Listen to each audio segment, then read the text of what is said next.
Road ప్రయాణం చేసేటప్పుడు జాగ్రత్తలు వహించండి. మనం సక్రమంగా వెళ్తున్నా కూడా ఎన్నో ప్రమాదాలు పొంచి ఉంటాయి. మీ మీదే ఆశలు, మీ మీదే ప్రాణాలు పెట్టుకున్న చాలా మంది మీ ఇంట్లో మీకోసం ఎదురు చూస్తూ ఉంటారు.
ఏదన్నా అవుతుంది కదా బట్టలు ఇట్లాంటి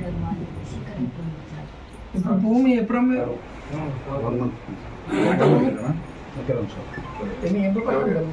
సోమపర్షం చేయకుండా ల్యాండ్ అమ్ముకున్నాం సార్. 11 లక్షలు వచ్చింది సార్. అమౌంట్ ఇంట్లో పెట్టాము. ఇంట్లో పెట్టి పెద్దమ్మ పండుగ మా పెట్టి వెళ్ళాము. నేను అమ్మాయి పని చేస్తాను. అమ్మాయి పని ప్లాట్ వచ్చింది. అక్కడ సిమెంట్ బ్యాగ్ ఉన్నాయని చెప్పి అక్కడ పడుకోనికి వెళ్ళాను సార్. పొద్దున 6 గంటలకు వచ్చాను. నాకు 6 గంటలకు వచ్చేసరికి తాళం పగల పెట్టేశారు. ఇక్కడికి వచ్చి బీరో చూసాక బీరో ఓపెన్ సార్. మా భార్య ఫోన్ చేసిన డబ్బులు ఉన్నాయి ఇంట్లో అంటే ఇంట్లో ఉన్నాయి సార్ అని చెప్పారు. ఇంటనే అంటే మొన్న వచ్చిన అమౌంట్ మొత్తం ఉన్నాయని చెప్పి మా భార్య చెప్పేసారు సార్. ఆయన పిఎస్కి కంప్లైంట్ చేశారు సార్. మొత్తం 11,50,000. మన ఛానల్ని చూస్తున్న ప్రతి ఒక్కరూ సబ్స్క్రైబ్ చేసుకొని లైక్ చేసి షేర్ చేయడం మర్చిపోకండి.